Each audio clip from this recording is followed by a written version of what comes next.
Kanya-kanyang banat po. Pero may dumipinsa din mga kababayan sa ating Pangulo.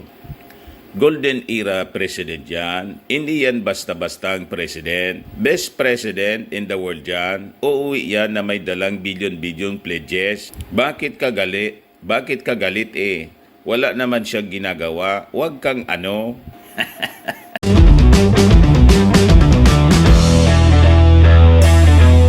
Ano niya Mr. Maravillas ang balita ngayong linggo? Kanya-kanya na naman pong banat yung mga critics ng ating Pangulong Bongbong. Kasi yung ating Pangulo nanood ng concert doon sa Philippine Arena sa Bulacan. Yung concert ng Gold Play. Ayan po yung ating Pangulong Bongbong Marcos. Nag-chopper pa niya, gumamit ng helicopter. Dala ka naman mag-jeep yung ating Pangulong Bongbong. Inaipit po sa traffic. Di ba? At saka ano naman masama ng ating Pangulong Bongbong Marcos manood ng concert paminsan-minsan lang naman po. Kung siguro linggo-linggo,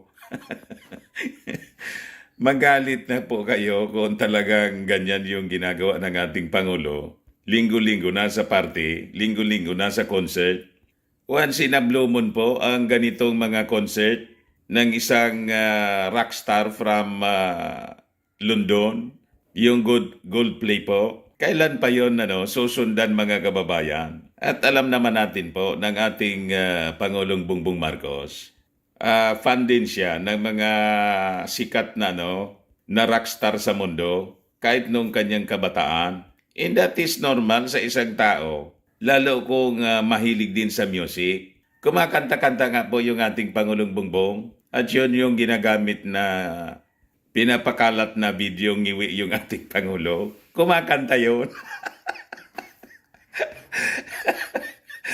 Inakusa na dahil daw sa paggamit ng ng mga fake news peddlers po. O ngayon, pinagpiesta naman yung ating Pangulong Bongbong Marcos dahil sa pag-attend ng concert ng Gold Play po sa Philippine Arena sa Bulacan. Minamasama nila. But before ko mga kababayan ibigay sa inyo yung full story, click subscribe muna dito sa ating YouTube channel and hit the notification bell para lagi kayong updated sa mga kaganapan dito sa ating bansa. Huwag na rin po ninyo na skip yung ating mga commercial ads para tuloy-tuloy ang concert. Tuloy-tuloy ang pagunlad ng ating bagong Pilipinas. Sa mga naghanap po ng malinis and spacious fitness gym, bumisita lang po kayo sa aming Colossal Fitness Gym.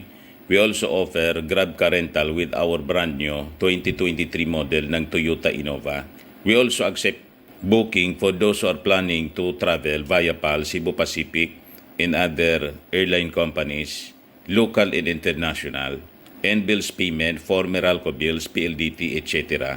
Kahit saang party po ng mundo, kahit anong bansa gusto ninyo mag-travel, pwede na kayo magpabook dito po sa amin. Online booking po. Para mura po kayo. Pati sa mga hotels, nagbo-booking na po kami. We have also Paymaya at Bayad Center dito sa aming office. Ang Colossal Fitness Gym is located at 3rd floor, Security Bank Building, Landco Business Park, Legazpi City, Albay. For inquiries, look for Gilon Maravillas, contact number 0966-802-0949. Yan po yung aming Grab Innova, brand new. Lagi nang matao dito sa amin po. Ito yung mga bagong dumating na equipment namin sa gym. 26 new gym equipment po. Dinagdag namin. May treadmill na rin po kami. Ayos pa. Ayos na niya, Mr. Maravillas. So, balikan natin mga kababayan yung kwento tungkol sa banat na mga critics ng ating Pangulong Bongbong Marcos. Parang natubigan na naman po ng mga palaka. Kanya-kanyang tira po sa social media. Yung mga dati po, sa kayong nadagdagan ng mga DDS. Inggit lang kayo kasi Hindi kasi kayo nakapanood ng concert ng Goldplay. Sabi ni Renato Reyes sa X, yung dating bayan mo na baga, a president who takes a chopper to watch a concert amid terrible traffic and a mass transport crisis will not sympathize with jeepney drivers and operators who are set to lose their livelihood after January 31st or January 31. This is the state of transportation in the Philippines today. Bayan President Renato Reyes had this to say after several social media users saw President Ferdinand Marcos Jr. arrive in a chopper to attend Goldplay's Music of the Spheres concert in Bulacan on Friday, January 19. Sabi ni Perry Inocencio, kaya nga strike kayo ng strike, hindi naman ang mga mayayaman ang naapektuhan, kung hindi ang mga mahihirap. Maapektuhan ba ang mga yan? Kadaming sasakyan ng mga yan. Kita mo nga, naka-chopper pa, matraffic daw sa INLEX at iwas sa toll fee. Kanya-kanyang banat po.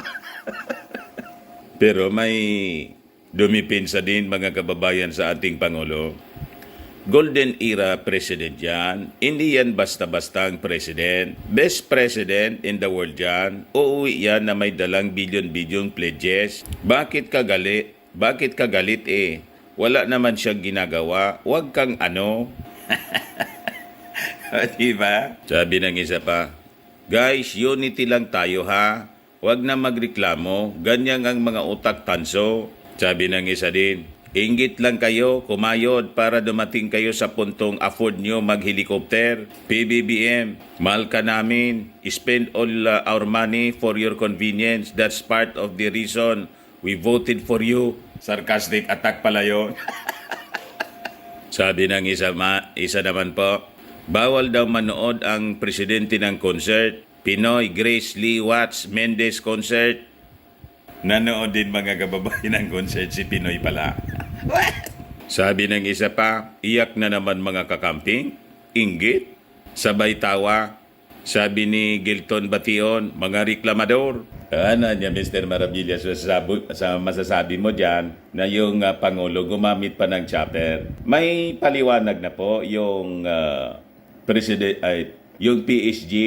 Ito po, published by Philstar. Sabi dyan, Presidential Security Group Commander Major General Nelson Morales yesterday explained that yung Philippine Arena experienced an unprecedented influx of 40,000 individuals eagerly attending a concert na nag-result sa unforeseen traffic complication papunta doon sa Bulacan.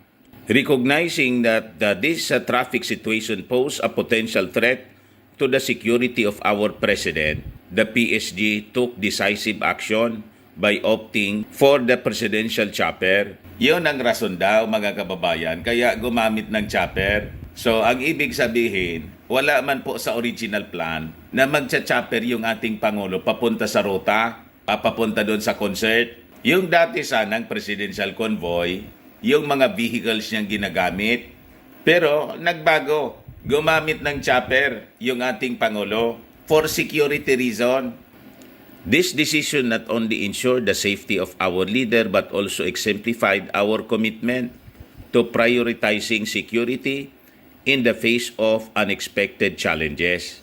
Your continued understanding niya in support for these measures are crucial in maintaining the safety and well-being of our nation's leadership. Sabi po ng Presidential Security Group, ang puntoan niya, Mr. Maravillas, bakit naman sa dami ng problema ng ating bansa, yung ating Pangulong Bongbong may panahon pa sa pag-attend ng concert?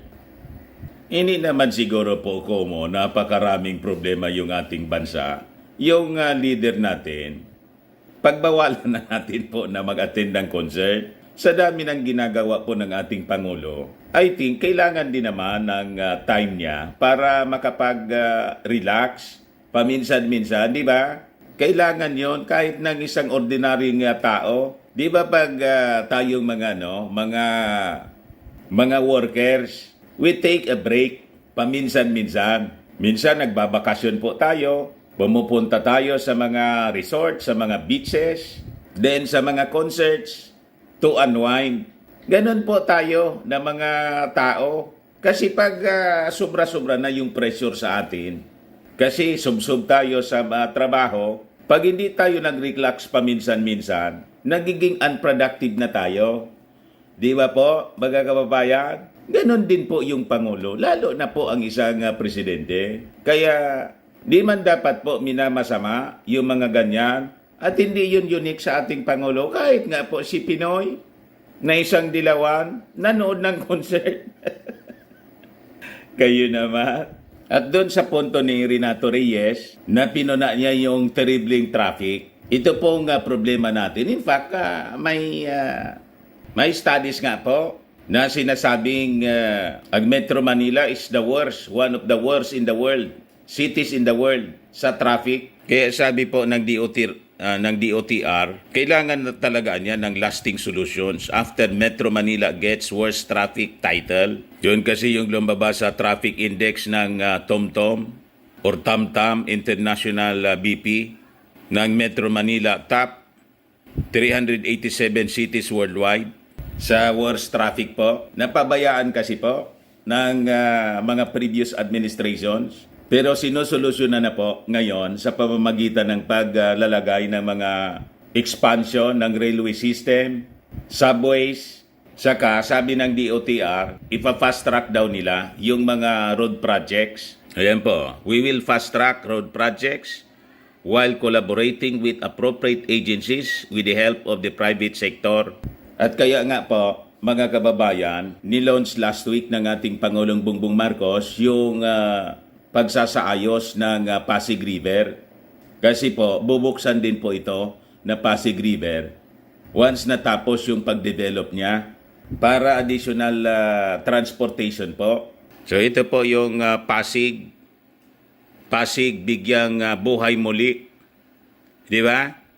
Or BBM. I-develop po, mga kababayan, yung Pasig River para malagyan ng mga ferry boats to decongest metropolis at saka maging tourist destination din po at matransform as, just like yung mga ilog sa ibang bansa na napakalinis po at lalagyan din po ng mga economic activities and parks sa mga gilid ng Pasig River para makapagbigay ng livelihood. So, hindi man po pakaangkaan yung ating Pangulong Bongbong Marcos tulad ng iniisip ng mga critics kasi nanood ng concert ng Goldplay. Sub-sub po sa trabaho yung ating Pangulong Bongbong. So, kailangan din na paminsan-minsan mag-relax po. Minasama agad ng mga critics po. Bumanat left and right po. Ayan man lang mga kababayan yung short video natin. Ako po si Dante Maravillas. Bye-bye. God bless.